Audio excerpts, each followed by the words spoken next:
Well, I think there are two ways into the future. The one will turn a film museum into more or less an art museum. We will be the place where the originals survive and where people come to see the originals in an exhibition, but also in the film theater. We might be able to show still 35mm prints, still 16mm prints, still the old 3D formats and so on. People will come to watch that. That is one point. The other point is that if we talk about the production of audiovisual material, it will not longer be restricted to the cinematic experience or to the television experience. It will be a different kind of experience.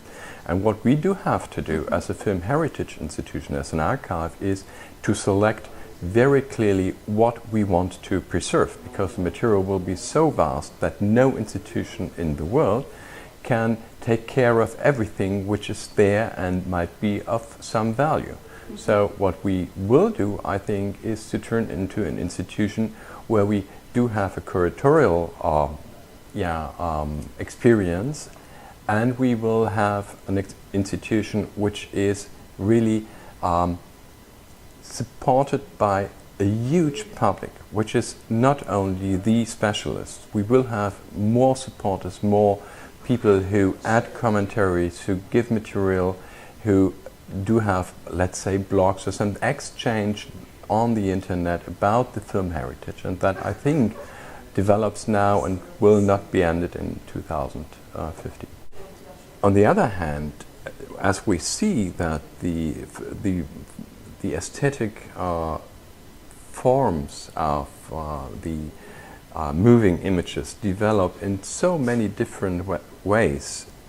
It's not only the amateurs who do that, it's not only the documentary material from every country which is posted on the internet and you see that there is the Green Revolution in Iran or wherever.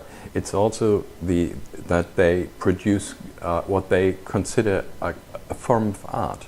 And this is certainly the development of an absolutely new form. We have never seen forms like that, and we have to think about it. We have to choose what we will preserve for the future, and this will be in a community which is not only looking at moving images, but at the same time everybody is producing some kind of moving image material.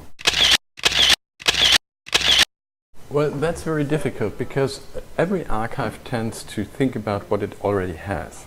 And every institution I know has such a lot of material they don't care for properly, that the burden of what we already have, the burden of the past, so to speak, is so huge that looking into the future is something you think you might not be, you may not afford, because you don't have the time, you don't have the money, you don't have the experience as well to look into the future. So we have to be in a part of a discussion what is the development of the arts of moving images, and only if we part of it, if you are not a part, then we have the future as a film heritage institution.